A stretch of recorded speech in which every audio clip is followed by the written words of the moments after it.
안녕하십니까. 오성고등학교 학생 여러분. 저는 경북대학교 철학과 교수 정낙림입니다. 예, 오성고등학교의 서양고전 독서 프로그램의 일환으로 서양 철학의 이 고전이죠. 프리드리 니체의 자라투스트라는 이렇게 말했다를 공부하겠습니다.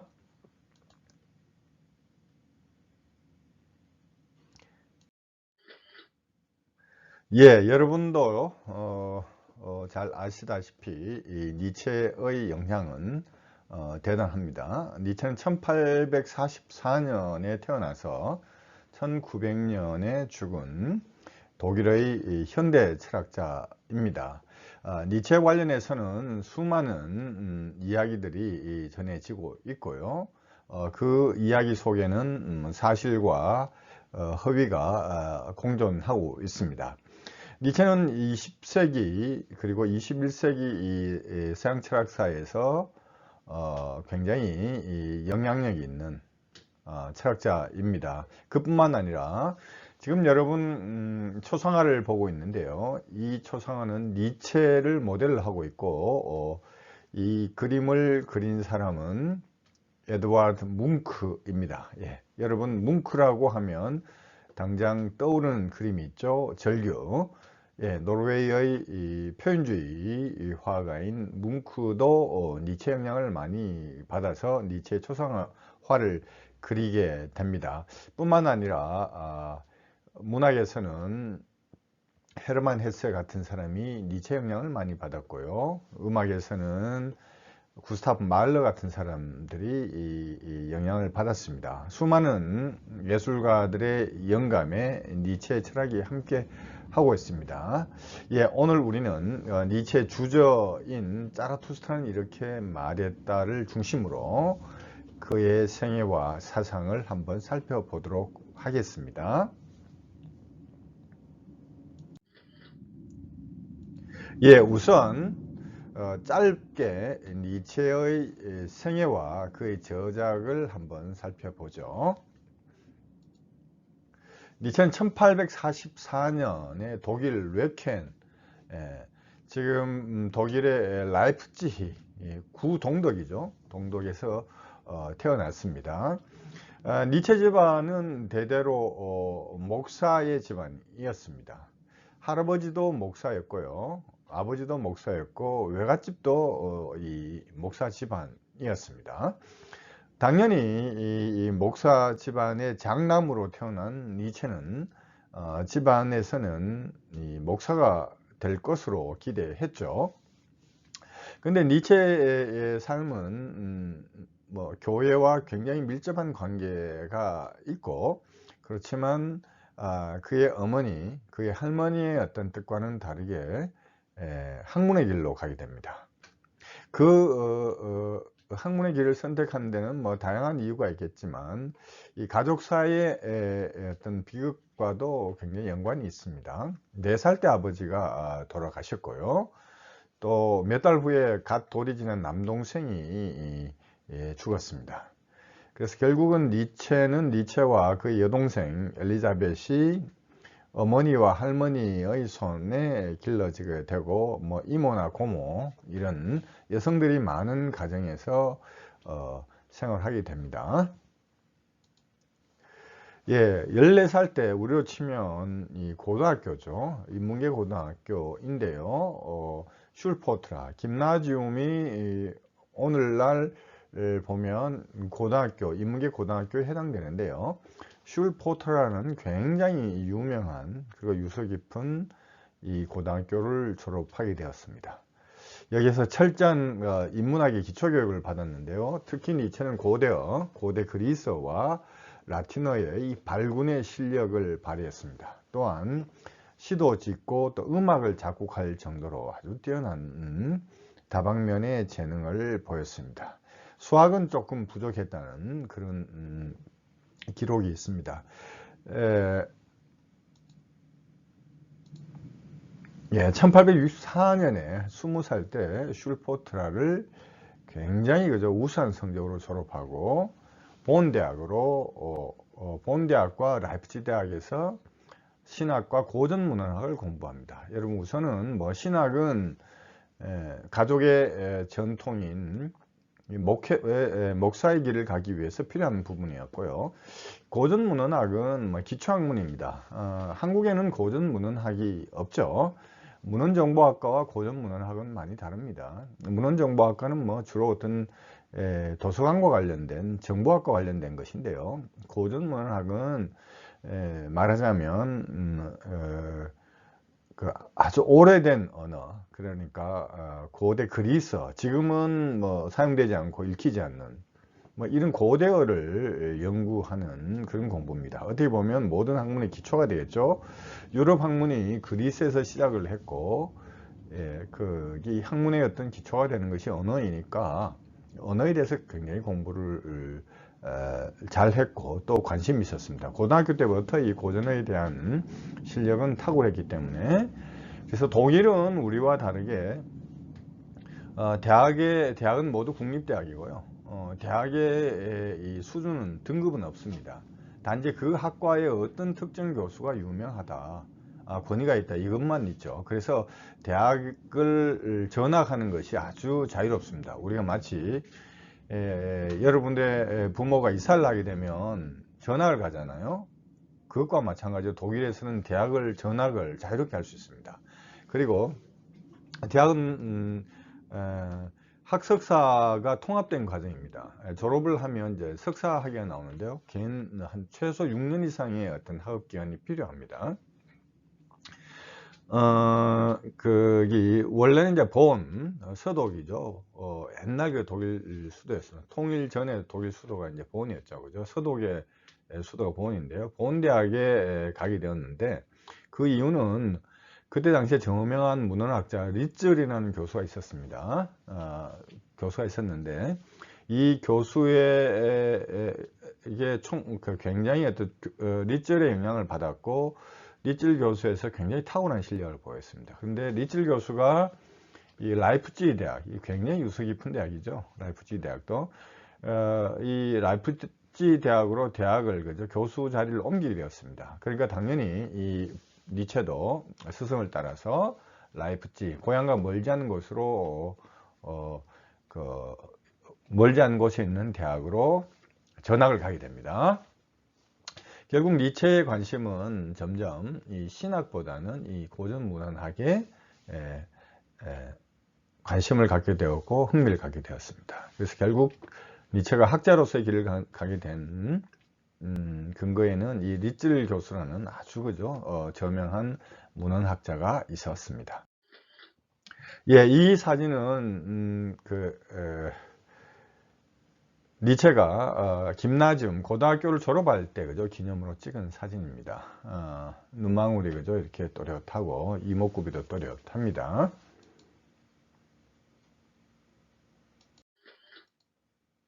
예, 1865년에 니체 인생에서 굉장히 중요한 어떤 사건이 있었습니다. 라이프치히 대학의 고서점, 중고서점이죠. 쇼펜하우어의 의지와 표상으로서의 세계를 구입해서 읽고 감명을 받았습니다. 예, 문헌학과 이제 철학을 이렇게 병행을 하게 되었는데요.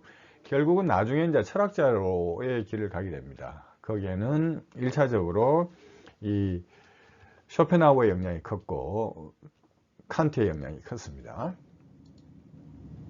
1868년 바그너를 만나게 되는데, 여러분 바그너는 니벨룽의 반지로 유명하죠. 그죠? 타노이저 등의 많은 어떤 작곡을 한 독일 현대 작곡가입니다. 후기 낭만주의자라고도 말하고요. 특히나 니체에서는 그리스 비극의 부활을 이 바그너에서 봤습니다. 물론 나중에는 바그너를 또 이렇게 떠나게 되는데요. 예, 여러분도 마찬가지입니다. 고등학교 생활이 아무리 재미있더라도 또 친구들이 좋더라도 영원히 고등학교에 머물 수 없죠. 사람들은 결국은 우리 몸이 성장해 가듯이 정신도 성장해 갑니다. 어린 시절에 그냥 따랐던 스승을 영원히 쫓는 것은 유럽적 전통에서는 맞지 않습니다. 동양에서는 뭐 스승의 그림자도 밟지 말라고 했는데요. 유럽적 이 전통은 스승의 어떤 그죠? 스승을 그죠 극복하는 것, 스승을 그죠 스승의 이론을 끊고 이기는 것이 이 제자의 도리로 봅니다. 예, 바그너를 만나게 되었고 바그너를 그죠 굉장히 좋아하게 됩니다. 그 니체는 4살 때 아버지가 돌아가셨는데요. 바그너가 니체의 아버지와 그죠 나이가 같았습니다. 아버지 상을 바그너에서 아마도 찾으려고 했던 것 같습니다. 예, 1869년 그러니까 니체 나이 한 25세 교수가 됩니다. 한국에서는 있을 수 없는 일이죠, 그죠? 1869년 4월 바젤 대학에서 바젤은 스위스에 있습니다. 바젤 대학교의 어떤 고전어와 고전문학 교수로 위촉이 됩니다. 예, 이때 당시에 니체는 이제 박사학위를 막 이제 그저 이렇게 쓰려고 했는데 워낙 이렇게 그 전에 발표했던 논문들이 뛰어나서 거의 파격적으로 아마도 이 유럽 대학에서는 교수가 되는 게 굉장히 힘든데요. 보통 한 40 가까이 돼서 이렇게 교수가 됩니다. 근데 니체는 뭐 워낙 탁월한 어떤 실력, 우리 경우 같으면 뭐 자연과학이나 공학 쪽 같으면 20대 교수도 그죠 뭐 가끔씩 나오는데 인문학에서 25세 교수가 되는 것은 불가능하죠. 예. 근데 니체가 25세 바젤 대학의 고전어와 고전 문헌학 교수로 발령을 받게 됩니다. 1872년 니체가 최초의 철학적 저서인 비극의 탄생이 출판되는데요. 이 내용은 주로 그리스 비극의 어떤 성립 근거가 어디에 있는가를 그저 이렇게 찾는 건데요. 주로 이때 쇼펜하우어의 의지 철학과 바그너의 음악의 영향을 받고 결국 이 두 사람의 어떤 영향을 통해서 니체가 여러분 아시는 아폴론적인 것과 디오니소스적인 것에서 그리스 비극의 기원을 찾습니다. 이 아폴론적인 것은 주로 조형예술, 그림과 조각과 이런 그죠? 이런 예술을 의미하고요. 디오니소스적 어떤 예술은 무용과 음악입니다. 특히 음악이 디오니소스적 어떤 예술의 형식이죠. 결국 음악을 통해서 세계의 본질을 그죠? 본질에 다가간다. 특히 음악 중에 합창을 통해서 그것을 그리스인들이 보여주었다는 것이죠. 예, 그리스인들은 결국 삶을 위해서 철학, 진리도 필요하지만 예술, 허구가 필요하다는 사실을 알게 되었고 결국은 두 가지의 어떤 그죠?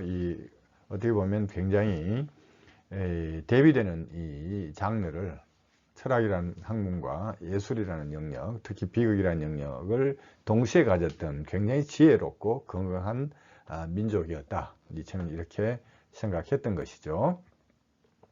예, 이 책을 근거로 해서 니체는 드디어 고전문헌학, 그러니까 글자를 그저 한자 한자 해독하고 왜냐하면 이미 거기 더 이상 사용하지 않은 어떤 언어였으니까요. 이것을 해독하는 이런 문헌학에서 이제 철학의 길로 가게 됩니다.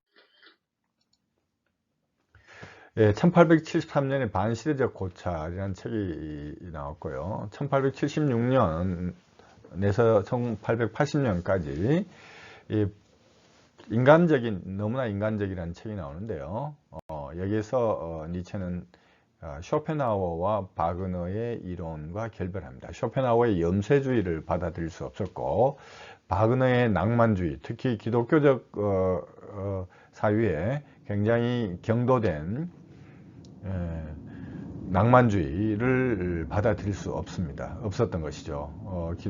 기독교적인 어떤 죄에 대한 용서와 구원 뭐 이런 등은 니체가 보는 대지의 철학, 디오니소스 긍정, 운명을 사랑하는 그리고 선악의 어떤 저편에서 그죠 어떻게 세계를 바라보는 이런 관점과는 많이 달랐습니다. 드디어 바그너와 이별하게 바그너에서 그저 독립하는 이런 모습을 보입니다. 앞서도 이야기했지만 한 사람이 성장을 한다는 것은 결국 부모의 그늘에서 어느 순간에 그저 스승의 그늘에서 있다가 두 발로서 세상을 자기의 발로 서야 됩니다. 이것은 뭐 지극히 정상적인 어떤 과정이다, 이렇게 보시면 되겠습니다. 1881년 아침노을이라는 책이 출간되었고요. 1882년 즐거운 학문이 출간되었습니다. 이때쯤 루 살로메, 여러분 그죠? 루 살로메 아시죠? 루 살로메라는 여성을 알게 되었고, 한때 그죠? 살로메에게 어떤 사랑의 감정도 가지게 되었습니다. 그리고 이때 1882년에 자르투스트라는 이렇게 말했다를 이제 구상을 하게 되는 것이죠.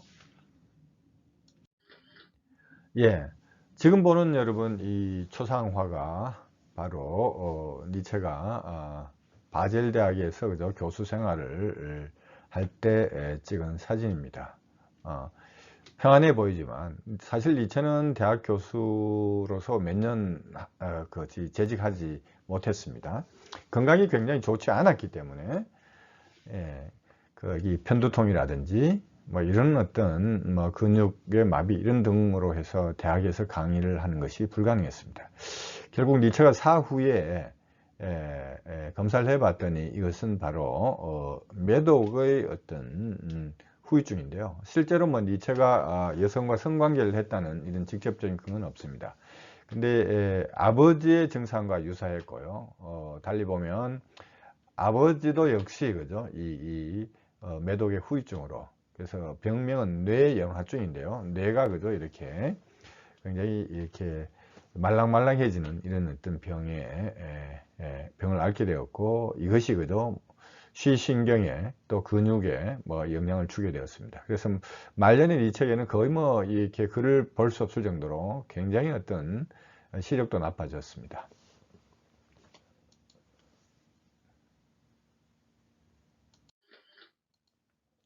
예, 1885년, 그러니까 어떻게 보면 1883년에서 1885년까지 그죠? 자르투스트라가 1, 2, 3, 4부로 되어 있거든요. 이것이 자비로 출판되었습니다. 지금 아마도 한국에서 이 자르투스트라가 번역된 어떤 판본만 하더라도 한 4, 50종 이상이 될 겁니다. 50종 이상이 될 겁니다.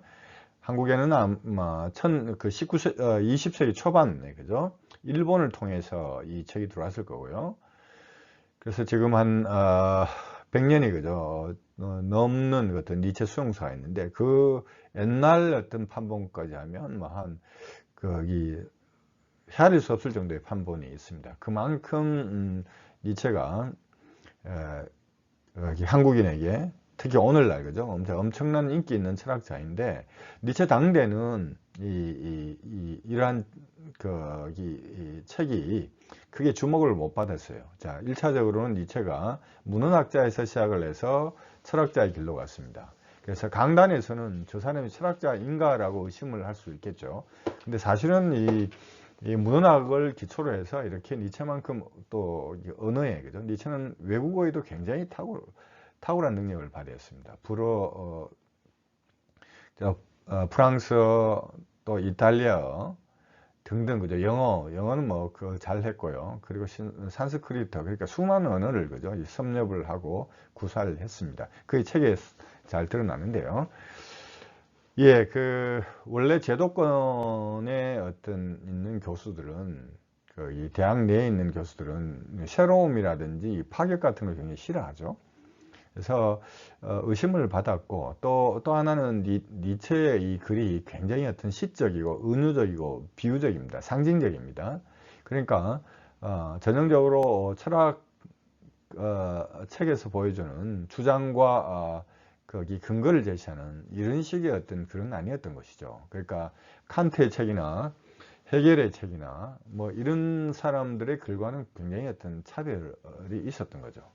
근데 니체는 굉장히 다분히 이런 자기 글쓰기가 실험적 어떤 형태를 띠고요. 그것은 뭐 건강이 나빴기 때문에 정신을 집중할 수 없었다는 것도 있었겠지만, 결국은 이 사유라는 것은 결국은 언어를 통해서 이렇게 표현되고, 결국은 이 글과 이 말의 어떤 그 틀을 그죠?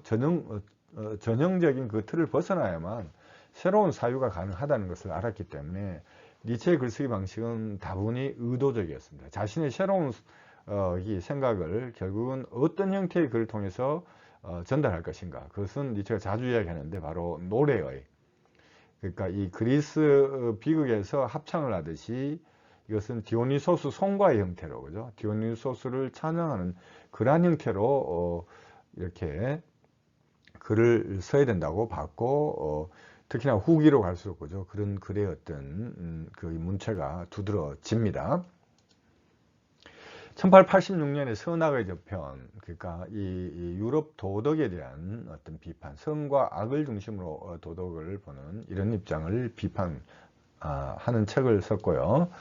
1887년 도덕의 계보, 왜 사람들은 선악의 개념이 원래부터 있었던 것으로 생각하는데 니체는 이 문헌학자에서 출발했고 선과 악이라는 이 어원을 찾아서 갑니다. 그러니까 결국 가다 보면 전혀 다른 어떤 내용이 나온다는 거죠. 쉽게 말하면 그리스에서는 악의 개념이 없었다는 겁니다. 악 대신에 이제 평범함, 그리고 거기 이 선이란 것은 행동이 좋고 나쁘, 이게 행동과 관련된 것이 아니고 어떤 사람이 탁월한 능력을 발휘할 때 이것을 선으로 봤다는 거죠. 이게 선이란 것은 이 탁월한 자, 달리 보면 귀족적인 사람. 그리고 이 그리스에는 악의 개념이 없었으니까 그 탁월한 사람과 대비되는 것이 뭐죠? 비범한 사람. 그러면 언제부터 이 악이라는 개념이 이제 굳어지게 되었느냐? 니체가 볼 때는 바로 그리스도교, 기독교가 유럽에 전파되고 결국 이 노예들, 그때 로마의 어떤 노예로 온 이 유대인들이 결국은 현재의 이 강자들을 이기지 못하고 결국 정신적인 차원에서 이렇게 자기들의 삶을 정당화시키기 위해서 악의 개념을 생각했다는 거죠. 강한 자, 부자들은 악한 자이고 우리처럼 힘이 약하고 온순하고 저항하지 못한 사람들은 선이다. 뭐 이런 식의 그죠? 구도를 만들어내고 그 이후에 그리스도교가 기독교가 유럽에 영향을 그리고 전 세계에 영향을 미쳤기 때문에 이런 선악 개념이 오랫동안 우리에게 굳어지게 되었다. 이렇게 니체는 설명을 하고 있습니다. 예, 1888년에 결국 1889년에 니체가 정신병이 발발하는데요. 예, 자신의 어떤 운명을 예감했을까요?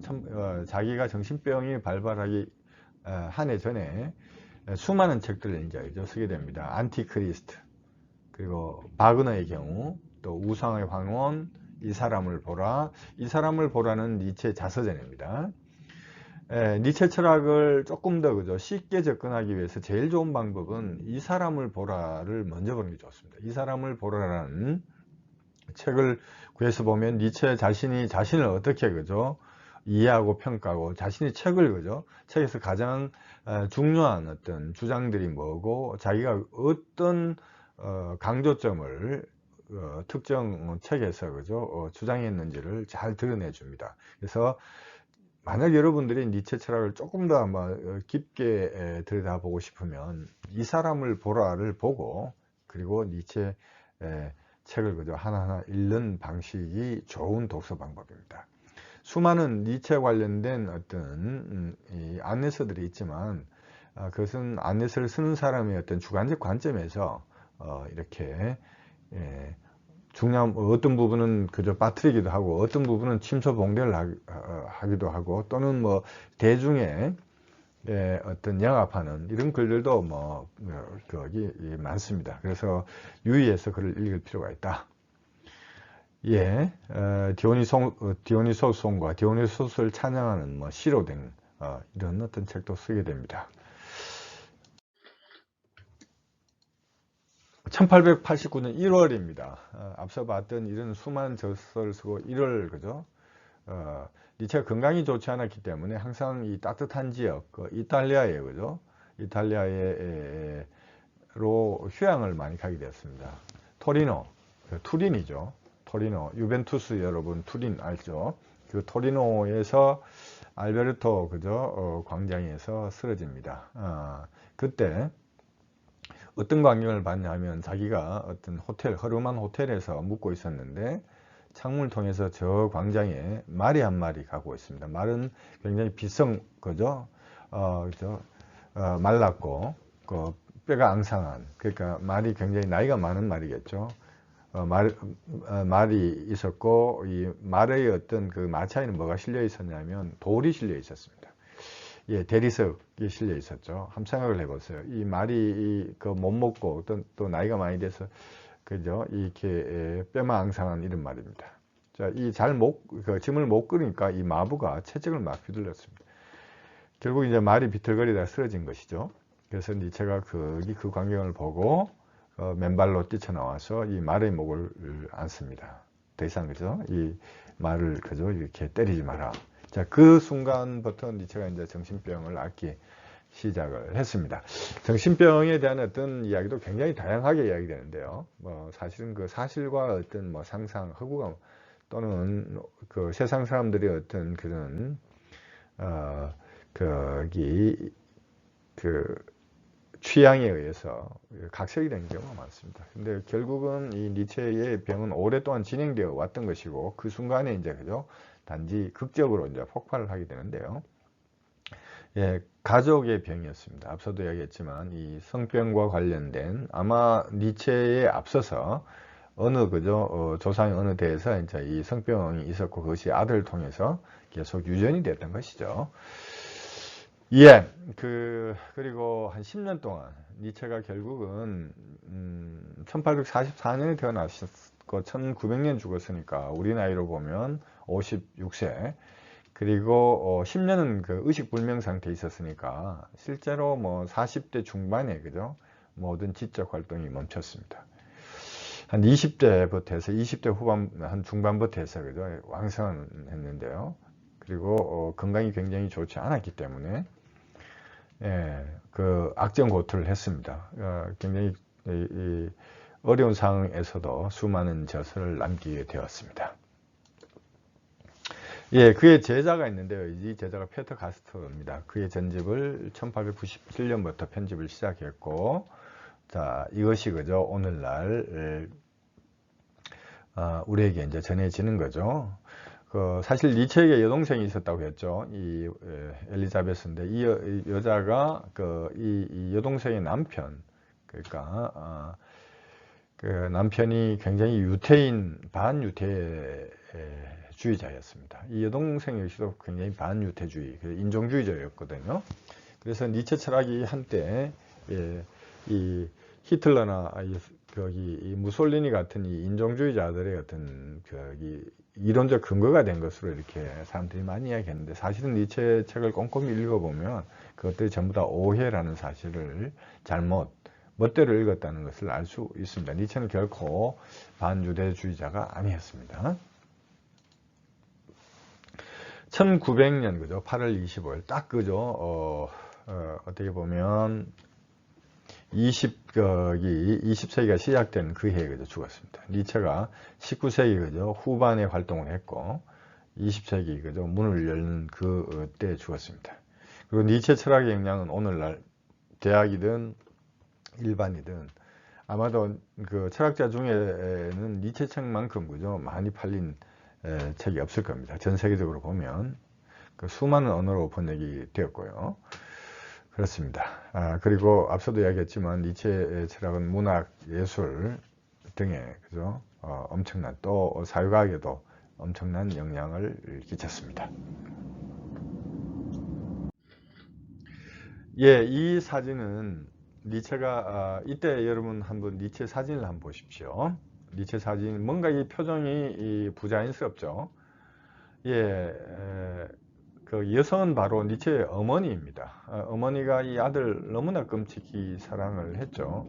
정신병을 발발하니까 이 목욕도 그저 어린아이처럼 이게 목욕도 다 시켜주고 어머니가 이제 돌아가시고 나서 이제 여동생이 그죠 이제 오빠를 돌봤는데요.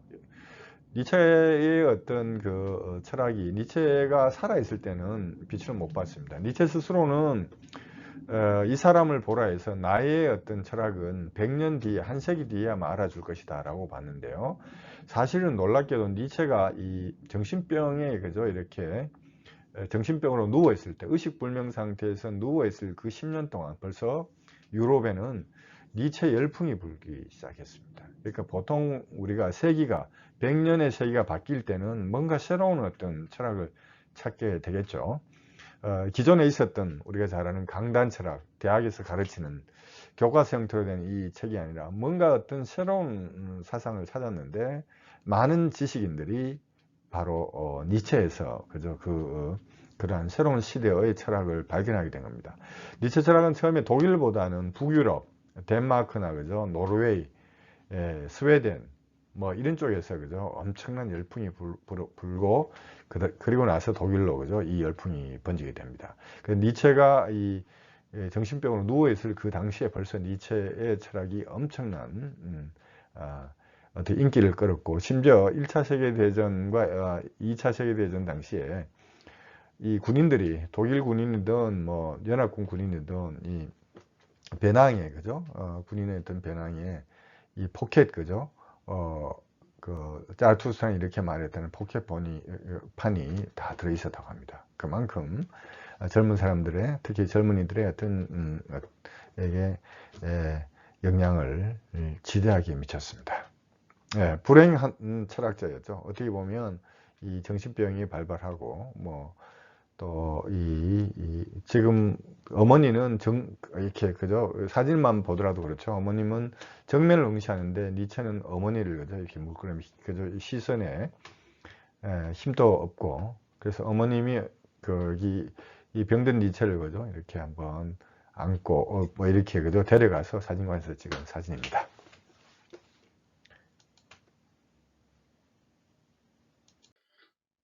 예, 지금부터는 니체 자르투스트라는 이렇게 말했다의 주요 내용과, 그리고 특히 자르투스트라는 이렇게 말했다 일부에서 그죠, 정신의 세 가지 변화에 관하여 라는 그 부분을 통해서 인간의 유형을 한번 이렇게 공부를 하도록 하겠습니다.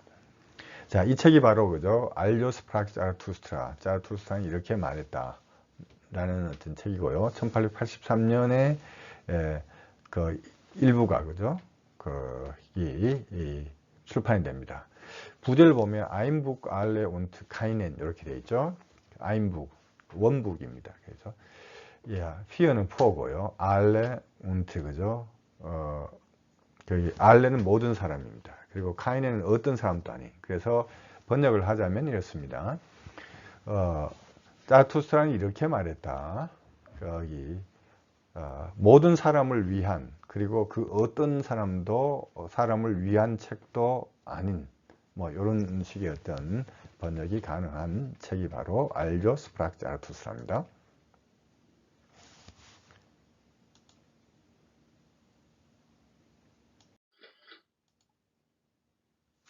자르투스트라의 주요 어떤 사상을 한번 살펴봅시다. 여러분, 니체라고 하면 떠오르는 말이 있죠. 신은 죽었다. 니체가 신은 죽었다. 곧 이스토시라고 이야기를 했습니다.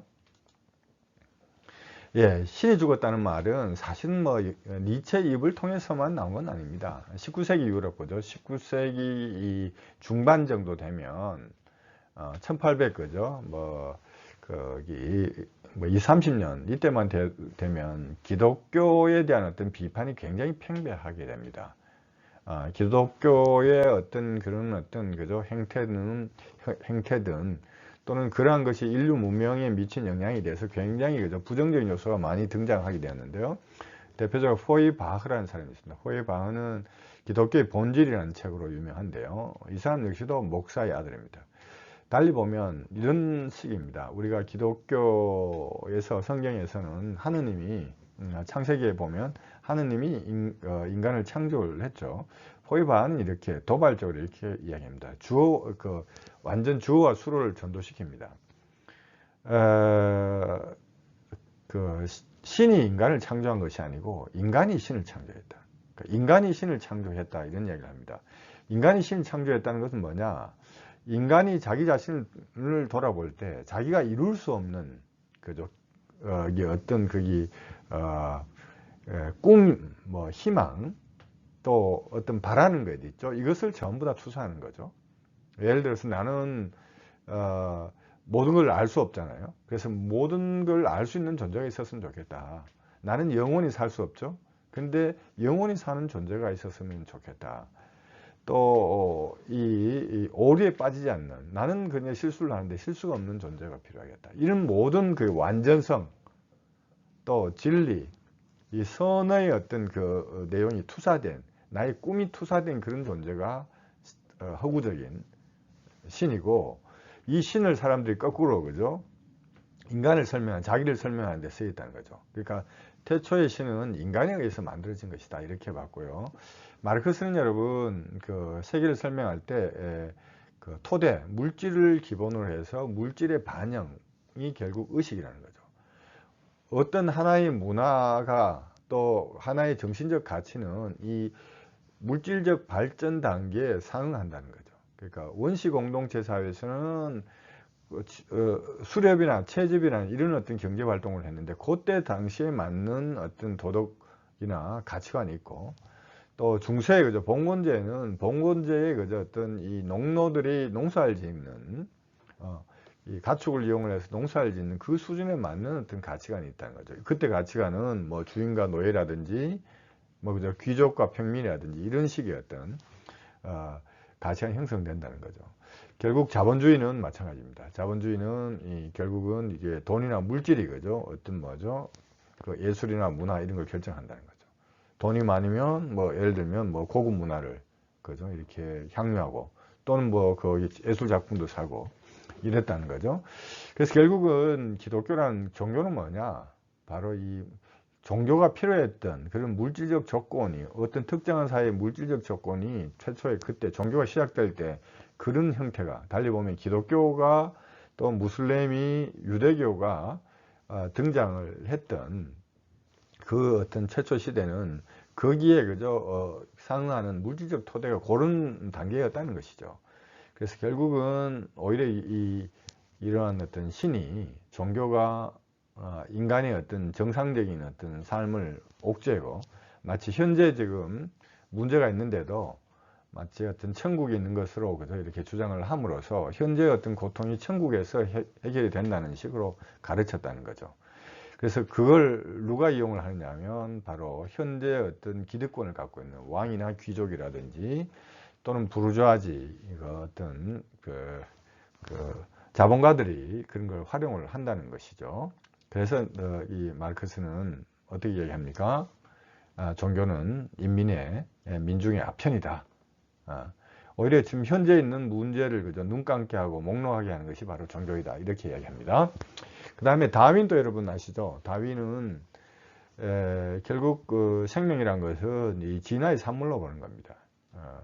태초에, 그죠, 이 지상에 어떤 가장 원시적인 하나의 어떤 생명체에서 뭐 인간, 뭐 침팬지, 그죠, 사자, 뭐 저기 독수리, 이런 게 갈래가 나눠진다는 거죠. 그리고 그러한 어떤 이 진화의 과정은 결코, 그죠, 멈추지 않는다는 거죠. 이게 바로 자연 선택인데요.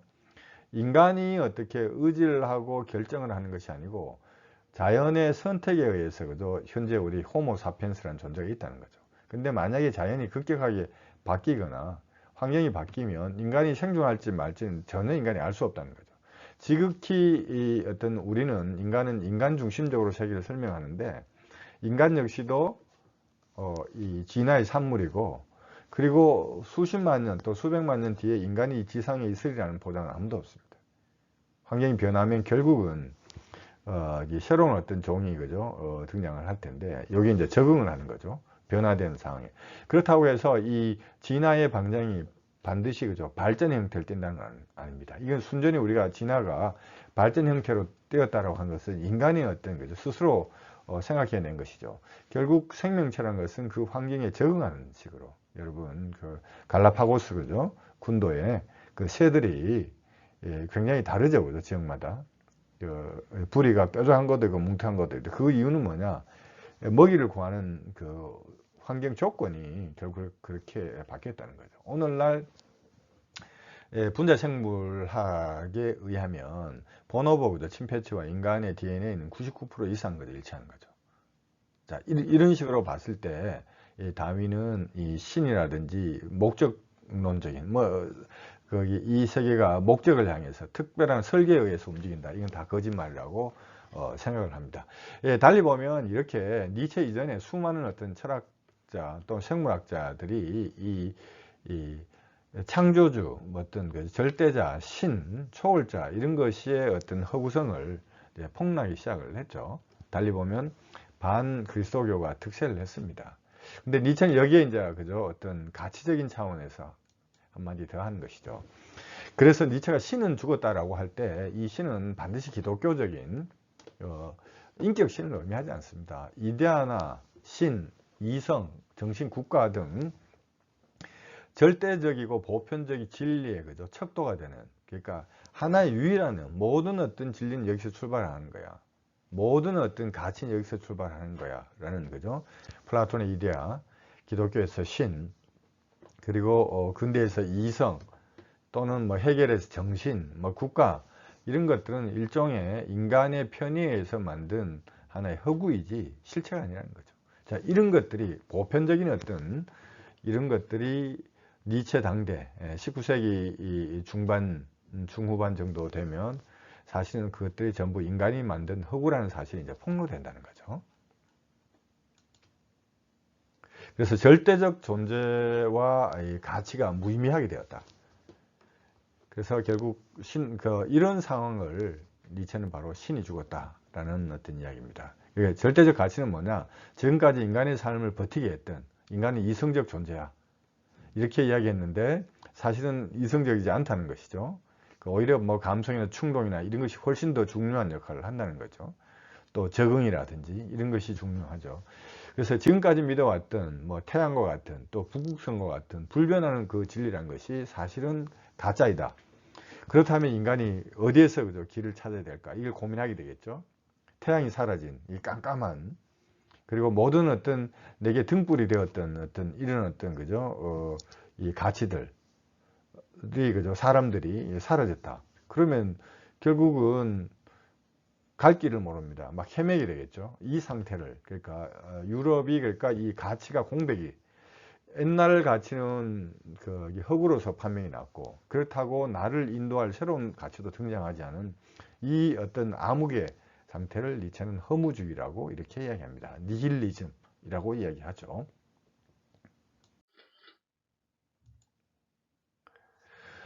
그래서 니체는 유럽 사회의 허무주의가 바로 그죠 문 밖에 도처에 허무주의가 그죠 떠돌고 있다, 이렇게 보는 겁니다. 그래서 이 신이라는 어떤 개념은 니체에서 최고의 가치입니다. 모든 가치 중의 가치, 모든 가치가 그것에서 비롯되는 이런 가치 출발점을 신이라는 개념을 통해 설명하는데요. 이것이 사라졌으니까 니힐리즘, 니힐리즘은 말 그대로 니힐은 무란 뜻이거든요. 어떤 것도 의지할 만한 것이 없다, 어떤 것도 따를 만한 것이 없다라는 이런 거죠. 권위가 있는 이런 것들이 다 사라지게 된 그 상황을 이야기합니다. 예, 닐은 거의 공한 무라는 의미고요. 지금까지 이 인간을 이끌었던 모든 그죠 최고의 가치가 허위로 폭로되고 새로운 가치가 형성되지 않는 진공 상태, 공허한 상태가 바로 니힐리즘입니다. 그래서 신이란 무엇인가, 진리란 무엇인가, 선이란 무엇인가, 이런 어떤 궁극적인 질문에 대해서 어떤 것도 대답을 해주지 못한다는 거죠. 그만큼의 어떤 유효한 사람들을 설득시킬 수 있는 이런 어떤 답이 없다는 거죠. 니체가 살았던 그 당대에 벌써 이런 어떤 상황이었습니다. 자, 밖에서 뭔가 여러분 새로운 어떤 그죠 비추는, 내 삶을 이끄는 어떤 빛이 없다면 밤이다, 깜깜한 밤이다 이러면 여러분들이 할 수 있는 건 뭔가요? 결국 그죠 내 스스로 그죠 등불을 켜는 거 밖에 없습니다. 밖에서 누군가가 불빛을 비춰주는 것이 아니고 내가 불빛을 켜는, 이게 바로 니체가 그죠 니힐리즘을 극복하는 어떤 길입니다. 결국 자기에서 시작을 해야 되고 자기가 가치를 창조하는 이런 어떤 존재가 될 때 비로소 니힐리즘, 세상이, 나의 삶이 의미 없다는 것이 그죠 극복될 수 있다는 겁니다. 누군가 가르쳐서 너는 이 길로 가야 돼, 뭔가 지시하고 이런 게 그죠 무의미하게 됐을 때 결국은 내가 스스로 의미 있는 삶을 살 수 있도록 나의 가치를 만들어야 된다. 이게 니체가 가르치는 교훈, 어떻게 가르침이라고 할 수 있습니다. 예, 신이 사라진 곳에 인간은 어떻게 살 것인가? 보편적인 절대적 진리가 사라진 곳에 인간은 어떻게 살 것인가? 이것이 바로 니체 철학의 어떤 과제가 됩니다.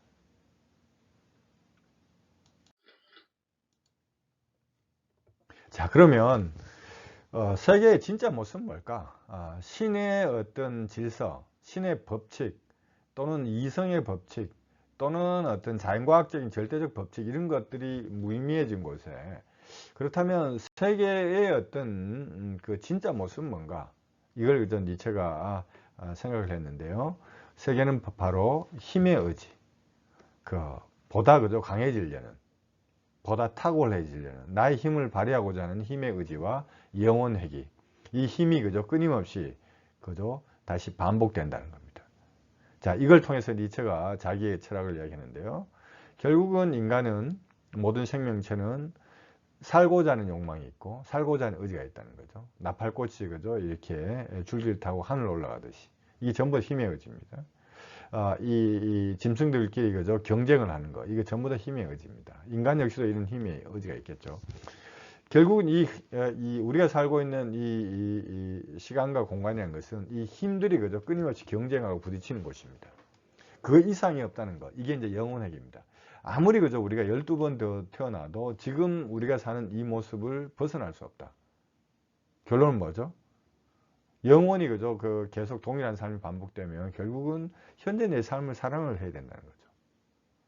실제로 우리가 니체가 이제 영원히 삶이 반복된다고 어떤 이런 윤회를 설명하기보다는, 삶이란 것은 결국 지금 이곳에, 그러니까 이 대지의 삶 이상의 다른 걸 꿈꾸지 말라는 거죠. 네가 12번 태어나도, 네가 원망을 하고 절망을 하더라도 결국은 네가 살아야 할 곳은 지금 너의 시간과 이 공간이다. 그러면 자신을 원망하고 학대하고 절망하기보다는 네가 갖고 있는, 당신이 갖고 있는 이 힘을 끊임없이 확장하고 노력하고 키워가는, 이것이 전부이다. 이게 니체의 힘의 의지와 영혼회귀의 핵심 주장입니다. 결국은 니힐리즘이 시작된 뿌리는 뭐냐? 유럽의 행위사, 플라톤적인 이데아를 모사하는 정신과 육체, 이 전부 이원론으로 구분해 버리잖아요. 기독교도 마찬가지입니다. 천국과 이렇게 지상, 죄 없는 자와 죄 있는 자, 이런 식으로 이분법으로 구분하죠. 근데 니체가 볼 때는 신과 형이상 실제, 이데아나 이런 것들, 정신이나 이런 어떤 자기동일적, 불변하는, 영원한 이런 존재는 없다는 거죠. 그건 결국은 인간이 만든 허구이라는 겁니다. 그러면 세계는 뭔가? 세계는 영원한 혼돈과 생성의 흐름 속에 놓여 있습니다. 그러니까 세계는 끊임없이 물이 흘러가듯이 한순간도 정지해 있지 않다는 거죠. 헤라클레이토스가 그런 말 했죠. 동일한 강물이 두 번 다시 오지 않는다는 거. 지금 당신의 냇가에 가서 여러분이 양말을 벗고 이 냇가에 들어가면 그 물들이 한번 흘러가면 영원히 끝나는 거지, 다시 이렇게 돌아오지 않는다는 거죠. 그러니까 끊임없는 생성 자체만 있는 거지 끊임없이 흘러간다는 거죠. 이러한 세계를 지배하는 초월적, 그러니까 이 생성이나 변화를 넘어서 있는 이런 이념이나 법칙은 없다는 거죠. 유일하게 세계에 있는 것은 힘의 의지가 있다는 거죠. 나의 힘을 더 확장을 하고자 하는, 여러분들이 공부를 열심히 하고 뛰어나고자 하는 것, 이것 역시도 힘의 의지의 한 양태입니다. 예, 힘의 의지는 살아있는, 앞서도 이야기했죠. 이 나무가 하늘을 향해서 뻗는 것, 또 사람이 이렇게 힘자랑하는 것, 또 동물들의 어떤 겨루기, 이런 것 전부 다 이렇게 모든 것의 어떤 역동성은 내가 주인이 되고자 하고 더 크고 강력하고자 하고 지배하고자 하는 것, 이런 의지라는 거죠. 그 힘의 의지가 바로 이 모든 살아있는 것의 내적 역동성, 원동력이라고 이렇게 니체는 주장합니다. 결국 뭐죠? 이 가장 기본적인 이 생존의 욕구부터 시작해서 우리가 보는 뭐 학문이라든지 뭐 진리, 거기 가치 이런 것도 결국은 그 바닥에는 힘의 의지가 작동을 하고 있습니다. 그래서 니체에게는 이제 힘을 어떤 가치가 힘을 고양시키는가 또는 어떤 가치가 힘을 약화시키는가 이걸 가지고 니체는 성과학을 구분하는 겁니다. 어떤 행위에 따라서 그러니까 이것이 그죠 그 도덕적인 규범 뭐 신의 어떤 이 계명에 일치하면 선이고 그것을 위반하면 악이라고 봤던 전통적 어떤 이런 가치관과 달리 니체는 결국 선은 뭐냐 나를 그저 탁월하게 발휘하는 나의 힘을 확장하는 것 그리고 반대는 악은 뭐냐 나의 힘을 쇠잔케 하는 것 이렇게 그저 구분 짓습니다. 영혼회귀란 것은 말 그대로 영원히 그죠 모든 것이 영원히 똑같이 되풀이 된다는 겁니다. 자, 이걸 딱 들으면 처음에는 그거 내 삶이 계속 반복되면 뭐 지겹고 내가 뭐 열심히 살아야 될 이유가 있냐 계속 반복되니 이런 어떤 이 생각보다는 니체가 중요하게 생각한 것이 바로 우리가 사는 것은 이 순간이 전부다. 여러분들의 시간이 그것이 여러분들이 살 수 있는 전부다. 이걸 강조하기 위해서 그렇다는 거죠. 그러니까 지금 시간 이외에 다른 시간이 그죠 불가능하다는 거죠. 다시 돌아올 수 없다는 겁니다. 결국은 물이 흘러가듯이 그러니까 지금이 영원한 것으로 그죠 영원히 반복되더라도 그죠 지금과 같은 삶이 이어질 테니까 지금 이곳의 삶을 너의 힘을 발휘해서 최선을 다해 살아라. 이것이 니체가 궁극적으로 영혼회귀에서 이야기하고자 하는 거죠. 예, 시간의 어떤 어려운 어떤 문제라고 하죠. 시간의 어떤 난제라고 하는데요. 여러분 한번 생각해 보세요. 시간이 무엇인가? 한번 생각을 해 보세요. 과거는 쑥 지나가 버렸죠. 그러니까 알 수 없어요. 미래는 여전히 내게 여러분에게 20살 아직 오지 않았죠. 알 수 없습니다. 그러니까 우리가 직접적으로 알 수 있는 것은 뭐죠? 바로 지금 현재인데요. 현재, 지금, now 이렇게 이야기했을 때 이것도 싹 그죠? 말하는 그 순간 과거가 돼버리죠. 그래서 엄밀하게 보면 시간은 무한한 순간의 연속입니다. 우리가 사는 것은 이 순간순간을 그죠? 최선을 다해서 살아야 된다는 거죠. 이 순간이 전부이지 그것을 그죠? 묶어서 시간이 계속 그죠? 이렇게 영속적으로 있다. 이렇게 하는 것은 전적으로 인간이 만든 일종의 가상 이다. 라고 니체는 보는 거죠. 통상 니체가 비판하는 시간관은 바로 기독교적 시간관입니다. 여러분 뭐 기독교는 태초에 하느님이 인간을 창조했고 인간의 조상이 죄를 지었고 그 죄 때문에 그죠 우리가 지금 현재 우리의 삶은 대속하는 그리고 미래를 기다려야 되는 시간입니다. 미래는 누구죠? 구세주가 오는 결국 그 예수 그리스도가 인간의 죄를 대신해서 죽었고 그 예수가 다시 그저 부활하는 그 시간을 우리가 지금 기다리는 겁니다. 결국 현재는 이 기독교에서 말하는 현재라는 것은 구원의 시간을 기다리니까 내가 그저 구원될 수 있는 그 시간을 기다리고 저 용서를 빌고 뉘우치는 시간이 바로 현재다 이렇게 본 것이죠. 달리 보면 기독교적 세계관은 과거가 거기 문제의 시작이 바로 과거에 시작됐고 이 시작이 뭐죠? 미래에 의해서 문제가 해결된다고 하는 거죠. 결국 이 중간에 있는 현재는 뭐죠? 기다리는 시간. 다리와 같은 과거와 미래를 연결시키는 다리와 같은 그죠? 그런 어떤 기다리는 시간으로 니체는 보고 있습니다. 이런 시간은 결국 뭐죠? 현재 삶을 부정을 하고 과거의 그저 원인을 생각해서 항상 자기를 그저 이렇게 가슴을 치면서 후회하고 한탄하고 결국 모든 문제 해결은 뭐죠? 미래에서 보는 거죠. 여러분들이 대학에 오면 모든 문제가 다 해결될 것. 내 인생의 거장은 쫙 펴지는 거야. 더 이상 고민은 없어. 고민 끝. 사실 그렇지 않습니다. 결국 뭐죠? 여러분들에게 지금 고등학교 1학년, 2학년, 3학년 이 시간들이 너무나 소중해요. 여기에서 최선을 다해야지 뭔가 나는 그 현실적인 목표를 하고 그리고 그걸로 내 인생의 고민이 끝나는 거야 라고 이렇게 생각하는 것은 굉장히 어리석습니다. 영혼의 길은 바로 지금 이곳의 시간을 그죠? 철저히 긍정하는 자세를 말합니다.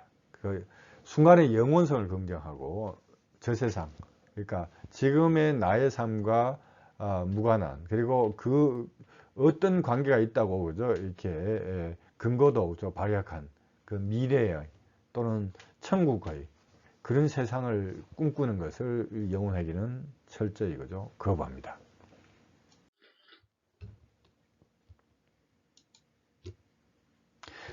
예, 니체는 결국 보편적 절대적 진리가 없다고 이야기했죠.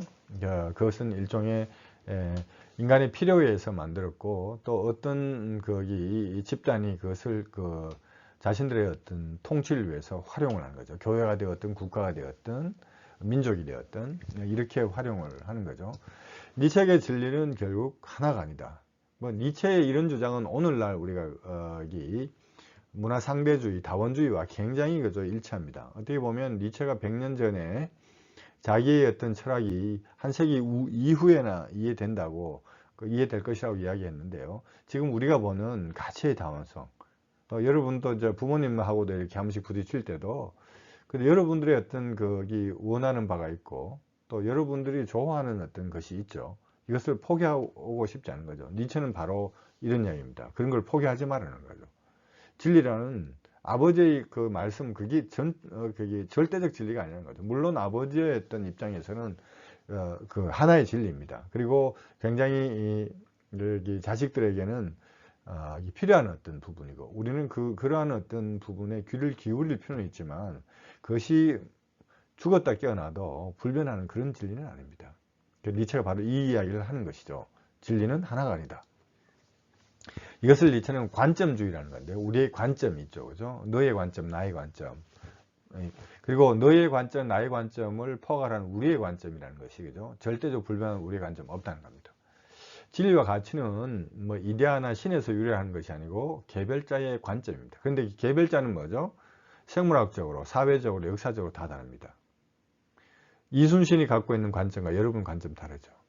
국가를 보는 관점도 다릅니다. 당연히 그죠. 이순신의 어떤 시대와 여러분들이 또 선생님이 살았던 청춘의 그죠. 10대 때와 여러분의 10대의 시간은 또 다르고, 사회적 어떤 환경도 다릅니다. 당연히 그죠. 이 관점이 다를 수밖에 없겠죠.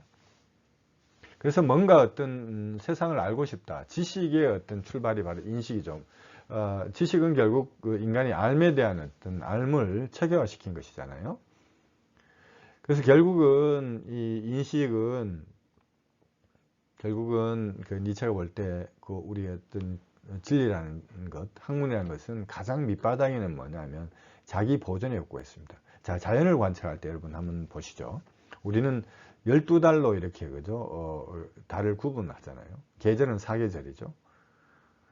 그런데 우리의 입장에서는 지금 한국도 그렇죠. 이제 봄이라는 것이 뚜렷하지 않습니다. 겨울이 있다가 짧은 봄과 그다음 여름으로 가죠.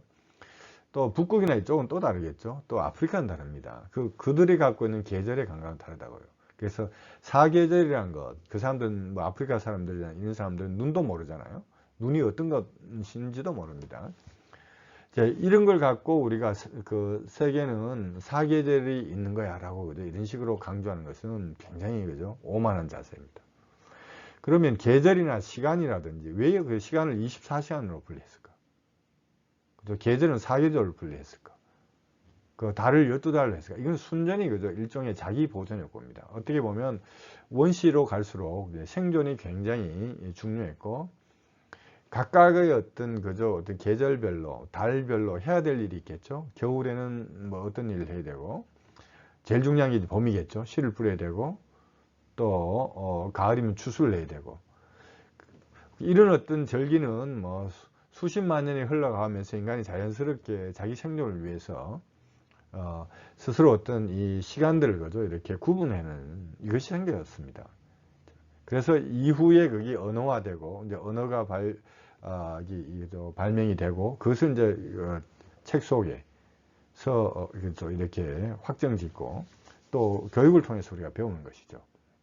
니체는 결국 이러한 어떤 그 인식들의 어떤 계보학적 출발이 뭔가를 다 따져갔을 때 결국 그 밑바닥이 뭐냐?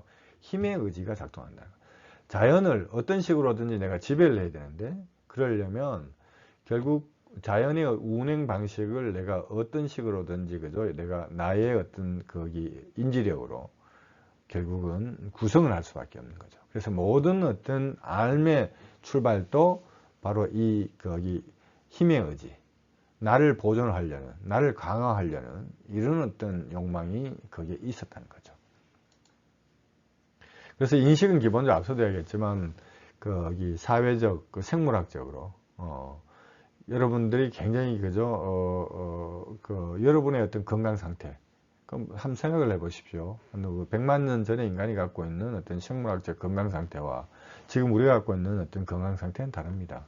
우리는 새끼를 먹지만 그 100만 년 전의 인간들은 어떻게 음식을 그죠? 뭐 하루 건너 하루 한 끼 정도, 또 있을 때는 왕창 먹고 뭐 이렇겠죠.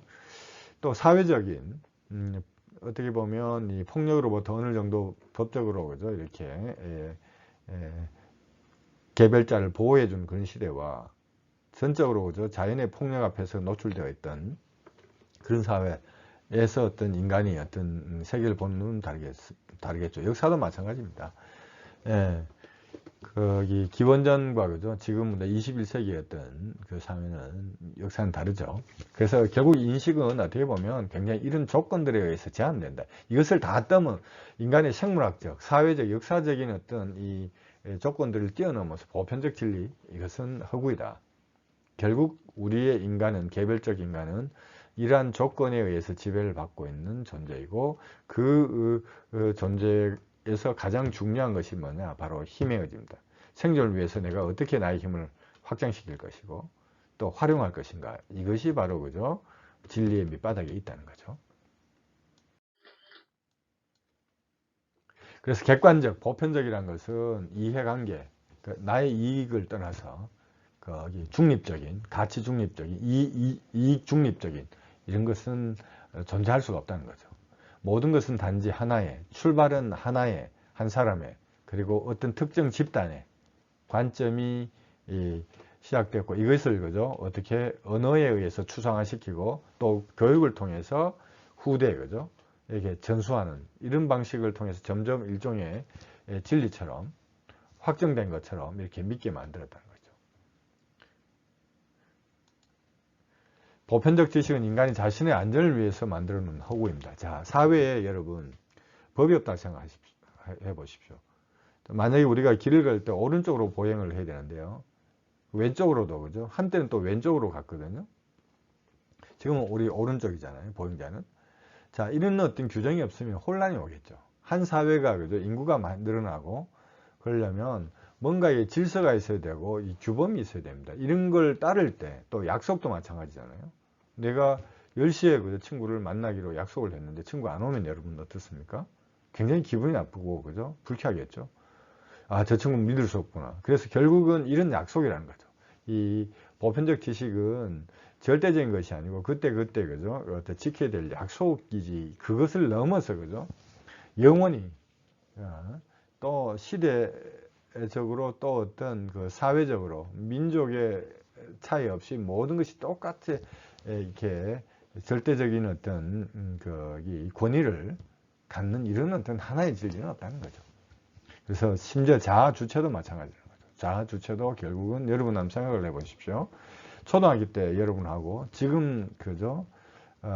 고등학교 때 여러분 사이에 어떤 그죠? 생물학적인 유사한 것 이외에 무슨 어떤 거기에 그죠? 절대적인 동일성이 있을까요? 그거는 순전히 사회적 약속입니다. 어느 집안에 그 어머니와 아버지 사이에 태어났고 어디에서 살았고 어떤 학교를 나왔고 이 그죠? 그런 어떤 작은 개인의 역사와 사회적인 어떤 책임의 문제, 뭔가 잘못을 했으면 이 책임을 물어야 되잖아요. 이런 차원의 어떤 계약의 형태의 어떤 주체가 있을 뿐이지 그것을 뛰어넘어서 불변하는, 나는 영원히 변치 않는 이런 주체는 없다는 거죠. 이것도 일종의 사유의 그 구성물이다. 니체는 이렇게 보는 겁니다. 예, 인간은 결국 사회적 존재이기 때문에 결국은 약속을 지켜야 돼요. 그러니까 뭐 거기 관점은, 나의 관점은 어제 관점과 다르고 오늘 관점과 다르고, 이건 굉장히 문제가 되겠죠. 어느 정도의 어떤 일관성이라든지 이것이 필요합니다. 왜냐하면 그래야만 타자들이 나를 인정을 하고 내가 사회적 존재로서 살아갈 수 있습니다. 니체가 말하는 이 관점주의는 그 열흘 전에 10일 전에 나와 오늘 나가 달라도 괜찮다 이런 이야기는 전혀 아닙니다. 그게 아니고 기본적으로 인간의 어떤 이 인식이란 것은 개별적 관점에서 시작을 했고 이것들이 어떻게 그저 사회적 규범으로 약속으로 굳어졌는지. 근데 문제는 뭐냐, 이렇게 사회적 필요에 의해서 만들어진 이러한 어떤 규범이나 진리를 절대적인 어떤 진리로 주장하고 그것을 신의 이름으로 명령을 하는 이런 어떤 위선들, 이런 허위들이 잘못되었음을 그죠 폭로를 하는 거죠. 결국 모든 가치는 뭐죠? 인간에 의해서, 인간 개별자에 의해서 만들어지는 것. 이 가치의 창조자가 인간이다. 그리고 나이다. 라는 것을 그죠 잊지 말자. 이것을 니체가 이야기하고자 하는 것이죠. 그래서 자아란 모든 사유와 욕망 그리고 행동을 통해서 형성된 것이다. 나라는 것은 주어진 것이 아니고 뭔가 그죠 나의 힘의 의지를 통해서 만들어지고 형성된 것이다. 이렇게 봐야 한다는 겁니다. 진리는 그러므로 하나가 아니고요. 진리는 다수입니다. 그리고 우리가 많은 진리를 가질수록, 우리가 많은 관점을 가질수록 우리는 훨씬 더 그죠 세계의 구체적인 세계에 다가갈 수 있다는 거죠. 하나의 단선적인 절대적 진리를 통해서 세계를 보는 것은 그만큼 추상화되어 있고 내 삶과 많이 그죠 이렇게 괴리되어 있다는 거죠. 나의 관점이 있고 타인의 관점이 있고 이 관점을 각자가 그죠 이렇게 평가하고 어떤 관점이 더 나은가를 경쟁을 하고 이런 어떤 과정 속에서 우리는 훨씬 더 그죠 삶의 세계에 훨씬 더 가까이 다가갈 수 있다. 이렇게 주장하는 겁니다. 예, 그래서 니체의 이제 결론적으로 액가치는 이제 전도되어야 된다는 거죠. 옛날 그 형이상 절대적인 진리를 이야기했던 철학, 종교, 윤리 뭐 이런 것들은 전도되어야 된다는 거죠.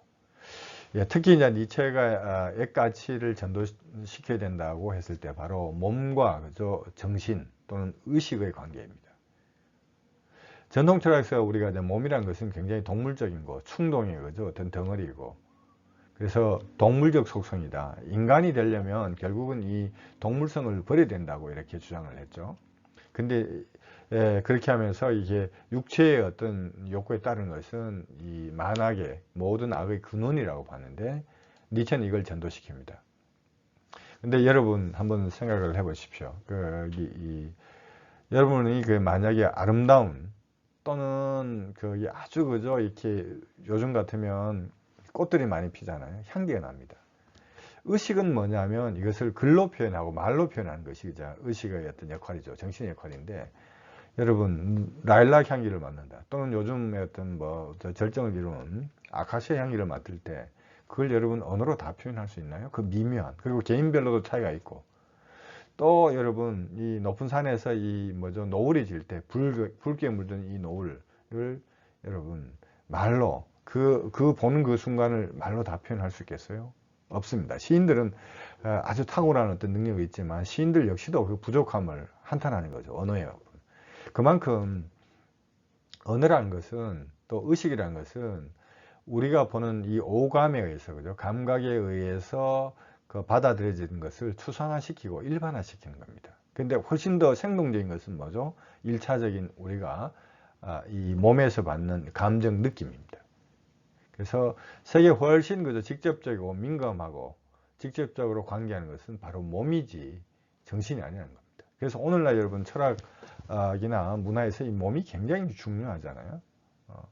브레이크 댄스 같은 이런 것들은 보면 그렇잖아요. 이 정신이 어떤 식으로 그런 식으로 그저 어떻게 해낼 수가 없죠. 그만큼 어떻게 그저 리듬을 가지고 하는 것이 어떤 시가 그렇게 표현을 하겠어요? 못합니다. 그래서 정신보다 훨씬 더 민감하고 자발적인 것.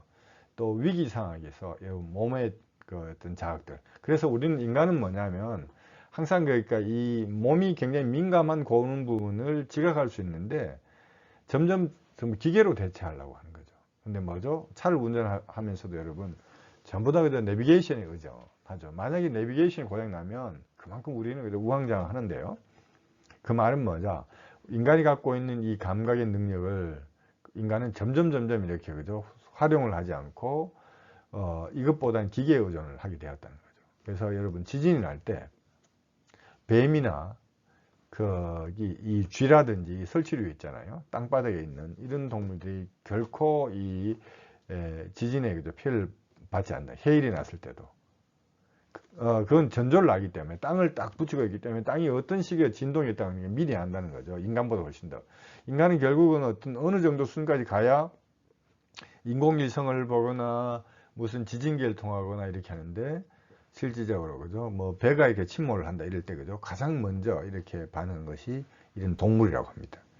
그만큼 이 몸이 주는 이 어떤 직접성, 민감함 이것을 그죠. 그 동물들은 갖고 있는데 인간은 이성을 너무나 그죠. 또는 정신력을 너무나 활용하다 보니까 그런 어떤 인간의 어떤 이 몸의 어떤 능력들이 감퇴했다.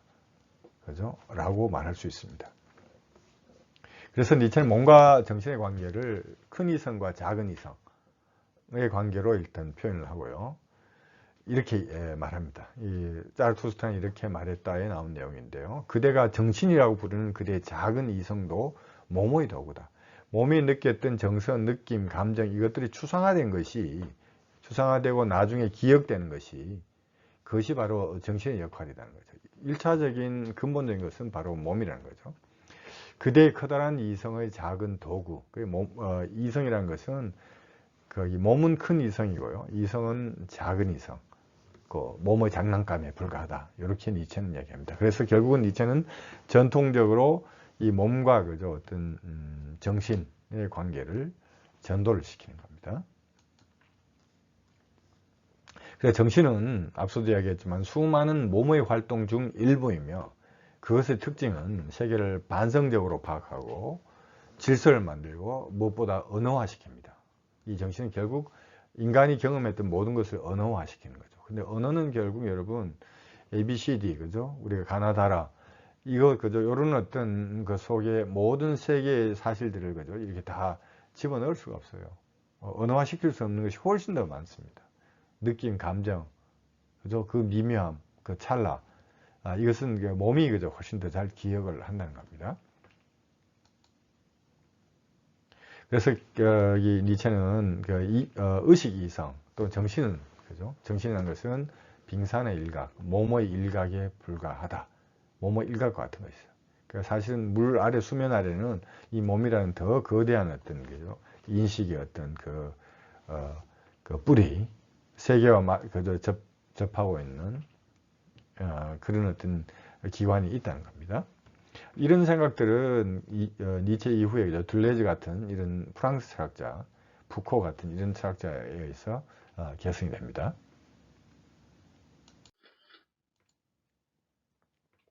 도덕 이론도 마찬가지입니다. 이 도덕은 우리가 거짓말 하지 마라 등 그죠? 약속을 지켜라.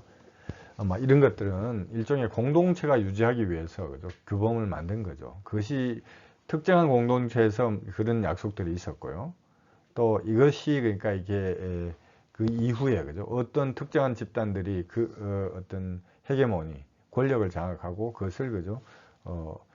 전파시키고 또 교육시킨 결과입니다. 사실은 간단치 않죠. 여러분, 우리는 도덕에서 거짓말 해서는 안 된다는 말도 있고요. 또 살인을 해서는 안 된다는 그죠? 그 규범도 있잖아요. 근데 만약에 거짓말 하지 말라는 이 규범이 상위라면 그죠? 살인을 하지 마라보다 더 상위라면 만약에 지금 정신이 이상한 사람이 내게 와서 나의 친구의 행방을 묻습니다. 그 정신이 이상한 사람은 내 친구를 죽이려고 합니다. 근데 나는 이 도덕적인 어떤 존재가 되기 위해서 거짓말을 해서는 안 된다고 하는 이 규범을 따르게 되면 내 친구를 죽게 됩니다. 이 딜레마죠.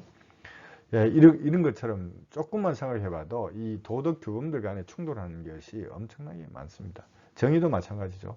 공평하게 주는 것이 정의인지 아니면 그 상황에 맞게 그죠 차등적으로 그죠 이 어떤 재화를 그죠 이 분배하는 것이 좋은지 이 굉장히 논란거리가 됩니다. 이 간단치 않은 문제라고요. 근데 만약에 신이 준 어떤 이 명령이고 불변의 진리라면 이렇게 가치관 충돌을 할 수 없는 거죠. 그만큼 이 가치라는 것이 그때 상황에 맞게 형성되었다는 거죠. 그러니까 자유주의가 시장주의가 아주 강화될 때는 능력주의로 이야기하고요. 또는 어떤 그 평등적인 어떤 그 약자에 대한 고려를 해야 된다고 봤을 때는 또 다른 어떤 가치관이 등장을 하는 거죠. 그래서 불변하는 도덕은 없습니다. 예, 결국은 니체가 말하는 선악의 판단 기준은 그 어떤 행위와 어떤 도덕 규범, 뭐 일테면 계명들 있죠. 십계명이라든지 등등 규율들 있잖아요. 이게 일치하면 선이 되고 그죠? 일치하지 않으면 악으로 보는데요. 그것은 잘못되었다. 오히려 선악의 판단 기준은 바로 힘의 관점입니다. 힘이 그죠? 결국 나의 삶을 고양시키고 내 힘을 확장시키는 것은 선이고 약화시키는 것은 악이다. 이것을 두고 니체는 주로 주인도덕과 노예도덕을 이야기하는데요. 예, 주인도덕은 바로 나의 힘을 그죠 강화시키는 것이 바로 주인도덕이고, 노예도덕은 나의 힘을 약화시켜서 겸손해지는 거죠. 이것은 곧바로 이어서 나오는 이 인간의 세 가지 유형을 통해서 우리가 배우겠습니다. 그래서 주인도덕, 노예도덕은 행위를 전통적 방식에 따라서 그죠 선과 악으로 규정 짓는 반면에 주인도덕은 행위를 힘을 고양시키는 기준, 그죠? 힘을 고양시킨 것이 선이고 힘을 약화시킨 걸 악으로 보는 거죠.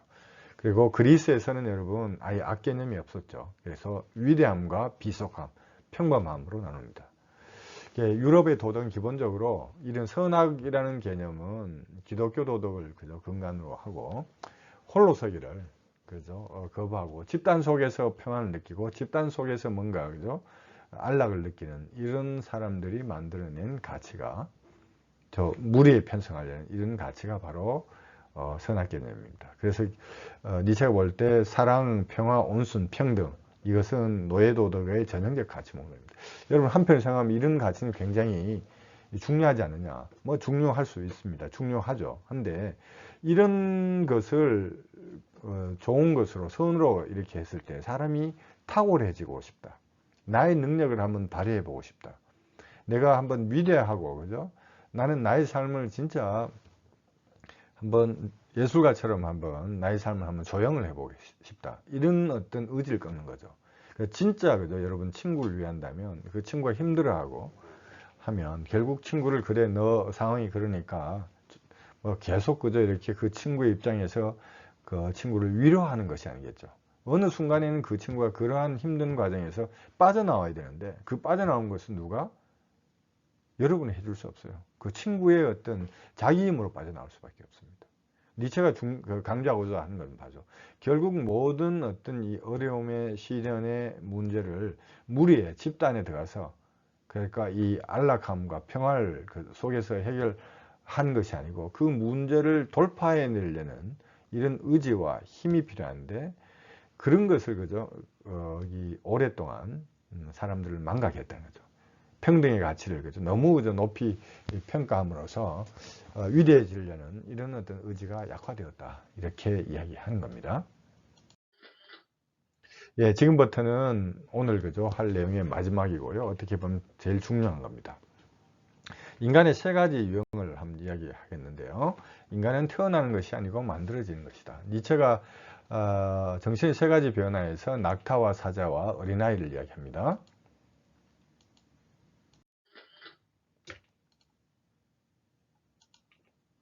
예, 낙타적인 인간은 어떤 인간이냐 하면 낙타를 여러분 떠올리면 생각나죠. 짐을 싣기 위해서 여러분 낙타는 사막에서 그죠 어떤 짐을 나르는 동물이잖아요. 예, 낙타는 항상 이렇게 온순합니다. 뭐 덩치는 크고 이렇게 하지만 주인의 어떤 그죠 이 작은 어떤 거기 뭐 채찍질에도 잘 따르고요. 그 전에 그죠 순수히 따릅니다.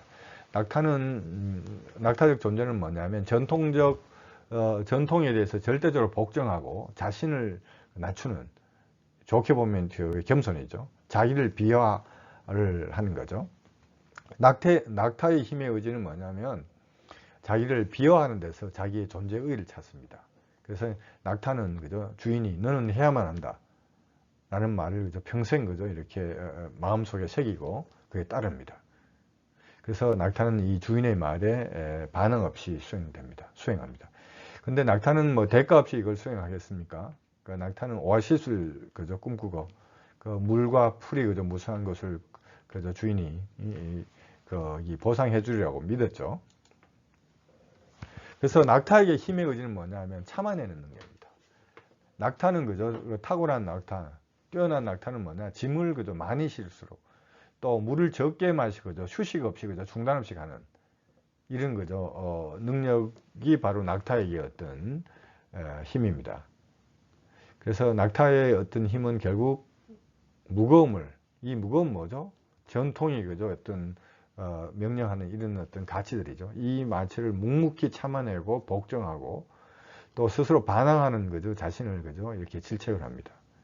무조건 따라야 돼. 이것이 바로 낙타적 정신입니다. 근데 낙타는 앞서도 얘기했죠. 주인은 약속을 하는 거죠. 저 사막을 건너면 너에게 그죠? 어떤 새로운 세상이 열린다. 그때까지만 참아. 지금은 목도 마르고 힘도 들지만 이 사막을 끝나면 네가 그죠? 꿈꾸는 세상이 있어.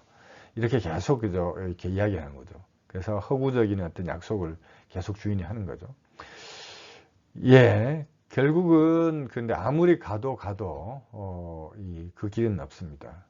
그래서 결국 어느 순간에 그 낙타는 깨닫게 되는 거죠. 아, 자기가 따랐던 것이 주인이라는 것이 눈에도 보이지 않는 추상적이고 실체도 없는 허구적 힘이다. 신, 뭐 이데아다. 이런 것을 깨닫게 되는 거죠. 자, 결국 뭐냐면 낙타가 이런 아무리 가봐도 이런 뭐 그 천국은 나오지 않네 라고 깨닫기 시작합니다. 거기서 드디어 그죠? 이제 이 낙타는 반항하기 시작합니다.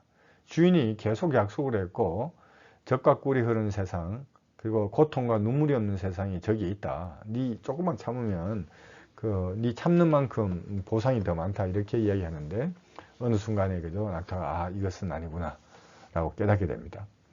그래서 낙타가 드디어 사자로 바뀝니다. 사자는 울부짖죠. 저항을 합니다. 여러분 중학교 2학년생처럼 모든 게 싫어. 나는 거부할 거야. 이게 그저 사자의 정신입니다.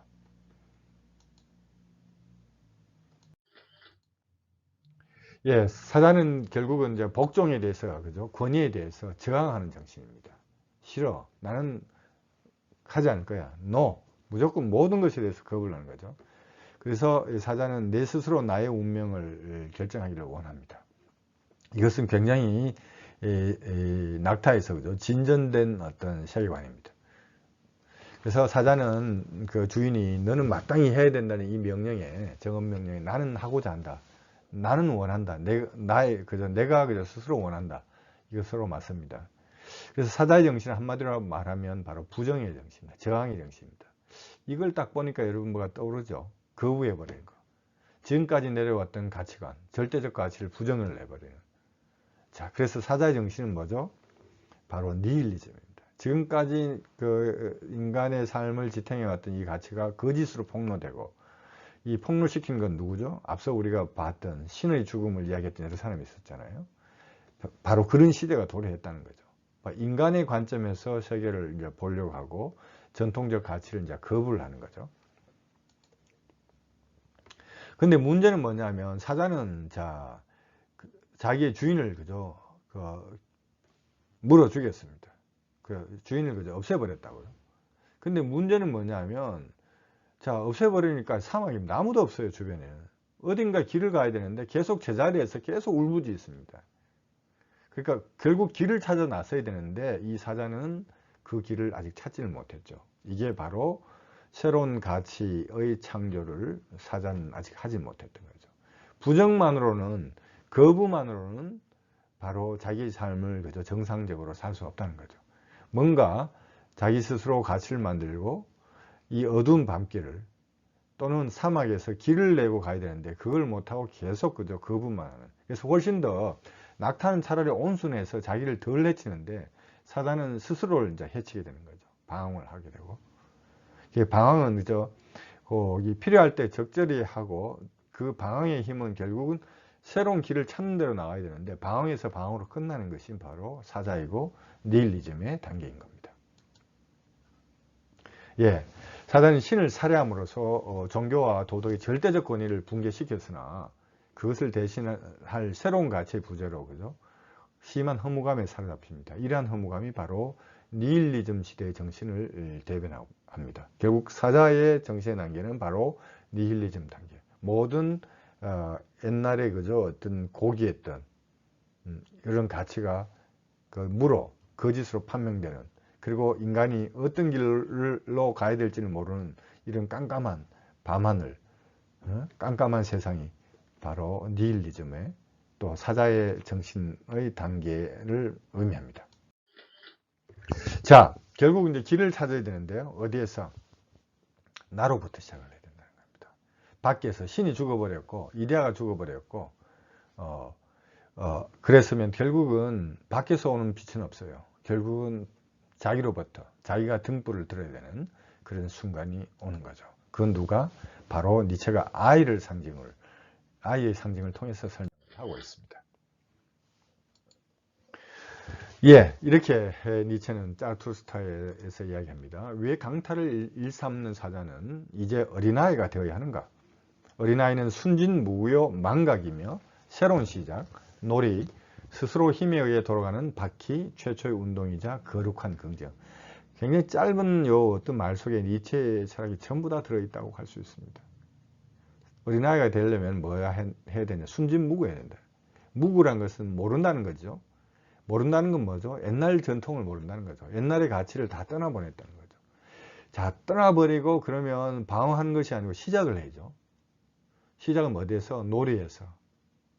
세계를 거기 두고서 자기 스스로 놀이하고, 그래서 결국 뭐죠? 자신의 힘에 의해서, 스스로의 힘에 의해 돌아가는 바퀴.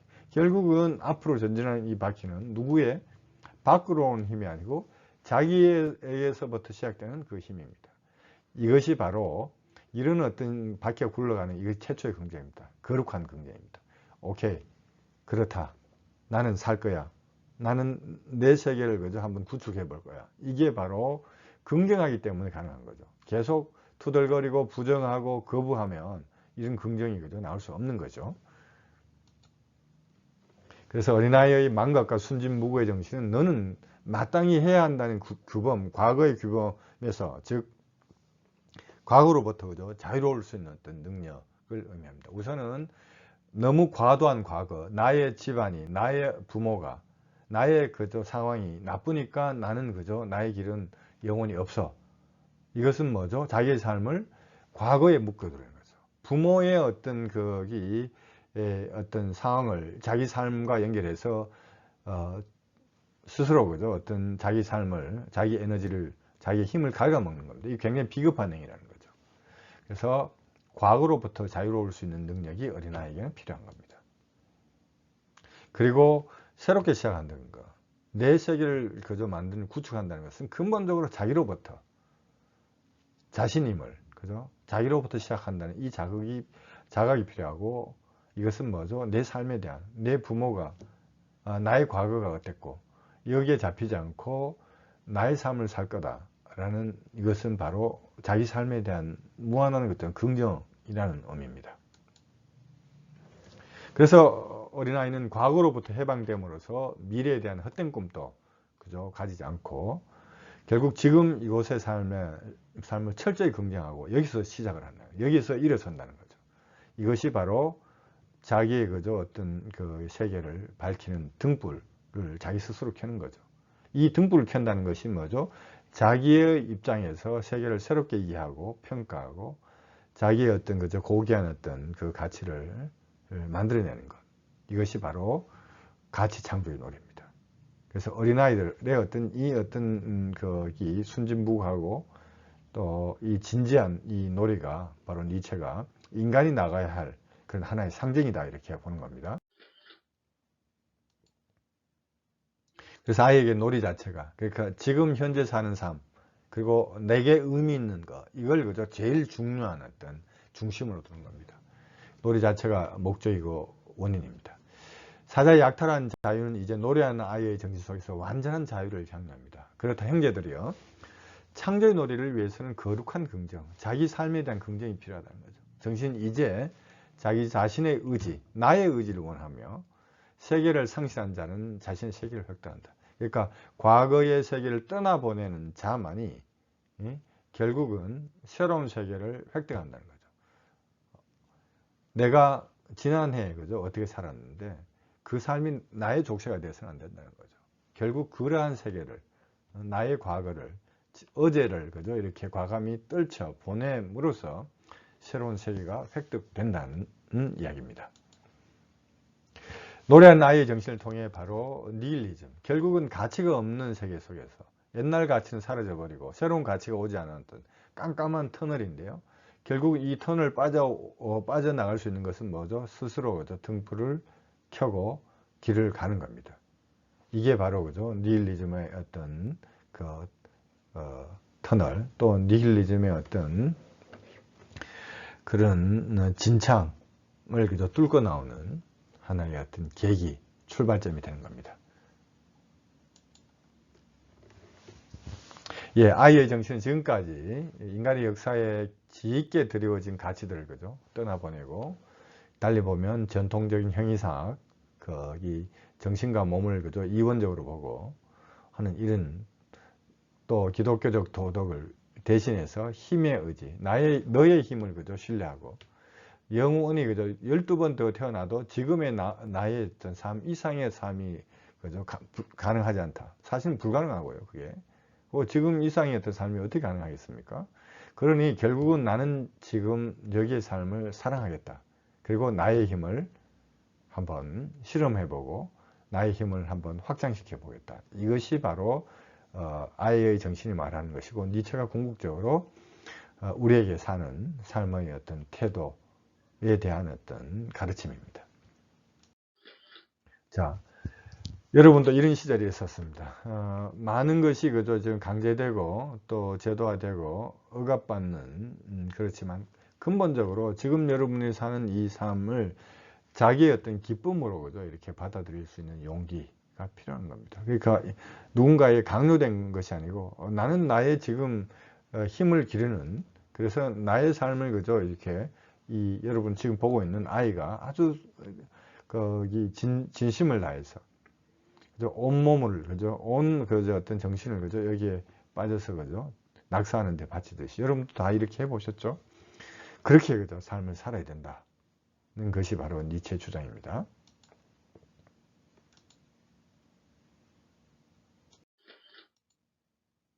자, 그래서 지금부터는 한 짧게 그저 요약하겠습니다. 오늘 강의하는 거.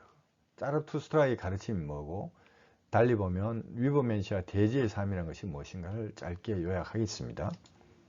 첫째, 삶을 사랑해라. 내 삶을. 구원이란 것이 다음 언제, 그저 미래 언제, 다른 세상에서 가능하다. 이거 믿지 마라. 1차적으로 지금 이곳의 삶을 사랑해라. 예. 그래서 결국은 이제 운명을 사랑하는 것. 디오니소스의 운명을 사랑하라는 겁니다. 둘째는 가치는 결국 스스로 창조해야 된다는 거죠. 이런 스스로 가치를 창조하는 예술가가 되라는 겁니다. 힘의 극대화를 원칙으로 하는 힘의 의지를 그저 신뢰해라. 이것이 니체의 주장입니다. 결국 예술가가 된다는 것은, 니체가 말하는 예술가는 바로 자기의 삶을 어떤 유형이든 무형이든 어떤 식으로 그죠? 어떤 창조하는 행위입니다. 그것이 공부도 될 수 있고 운동도 될 수 있고 그런 거죠. 그러니까 좁은 의미에서 그림을 그리거나 조각을 하는 것만이 아니라 이 자기 삶을 두고서 그죠? 조형하는 것, 이 일체가 바로 예술가적 삶의 태도입니다. 그래서 자기 가치 창조의 주체가 되어라. 셋째, 대지를 사랑하는 위버맨시가 되라. 우리가 위버맨시라고 하면 초인이다 이런 어떤 식으로 번역하는데 그게 아닙니다. 끊임없이 자기를 극복하라는 거죠. 뭘? 자기의 힘을 끊임없이 증대하라는 것. 이게 바로 위버맨시의 진정한 의미입니다. 대지는 바로 지금 여기의 시간과 공간입니다. 그래서 인간이 산다는 것은 끊임없이 자기의 한계를, 그죠? 자기의 힘을, 그죠? 힘의 어떤 한계를 극복해 나가는 것. 이것이 전 삶의 과정이다. 이 극복하는 인간이 바로 위버맨시다. 이렇게 보시면 됩니다. 아주 힘이 탁월하거나 능력이 뛰어난 넘사벽인 이런 사람을 위버맨시라고 생각해서는 여러분 결코 아닙니다. 위버맨시를 바로 여러분 스스로가 그죠? 위버맨시가 될 수 있다는 거죠. 단 끊임없이 자기 힘을 그죠? 이렇게 고양을 시키는 노력하는 자, 이 사람이 바로 위버맨시입니다. 그래서 위버맨시는 바로 대지, 지금 이곳을 사랑하고 이 대지에서 그저 자신의 힘을 펼치는 자, 이것이 바로 위버맨시입니다. 예, 결국 대지는 힘을 찬양합니다. 지금 이곳에서 어떤 삶을, 여러분의 삶을. 그래서 천상의 희망을 이야기하지 마라. 그것을 믿지 마라. 그래서 이 대지, 어떻게 보면 기쁨만 있고 슬픔이 없는 이런 것은 없다는 거예요. 우리가 살아간다는 것은 끊임없이 기쁨과 슬픔이 그저 공존한다는 거죠.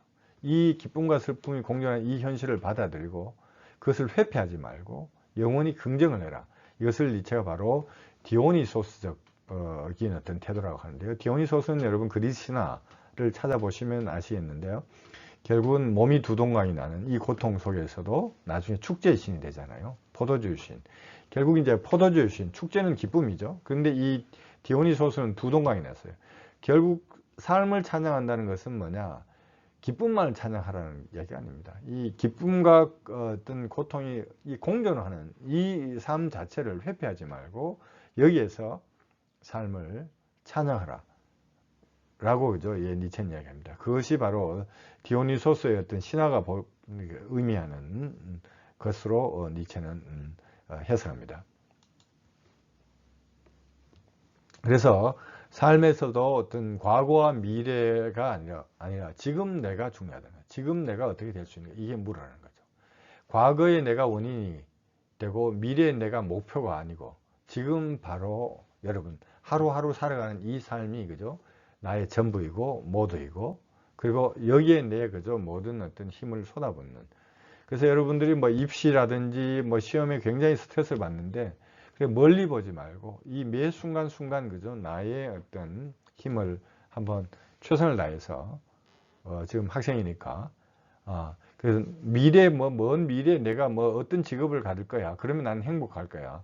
이런 어떤 꿈은 굉장히 헛될 수 있습니다. 그것보다는 지금 여러분의 어떤 요 시간과 그 상황 속에서 여러분들의 힘을 그죠? 이렇게 펼쳐나가고 또 친구들과 우정을 나누고 이것이 그죠? 세계의 전부다.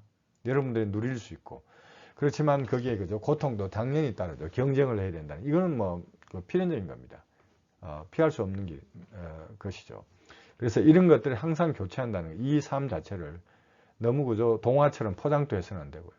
또 너무나 비관적으로 그죠 이제 염세적으로 될 필요도 없고 이것이 공존한다는 것 그것을 받아들이자. 그리고 여기서 여러분들의 힘을 그죠 펼쳐 나가라. 예, 결국은 이제 이렇게 위보면시는 자기 삶을 긍정하고 가치를 창조하는 존재가 바로 그 위보면시고 이런 위보면시가 니힐리즘을 극복하는 자다. 이렇게 말할 수 있습니다. 예, 여러분 긴 시간 강의를 들었는데 어땠습니까? 니체는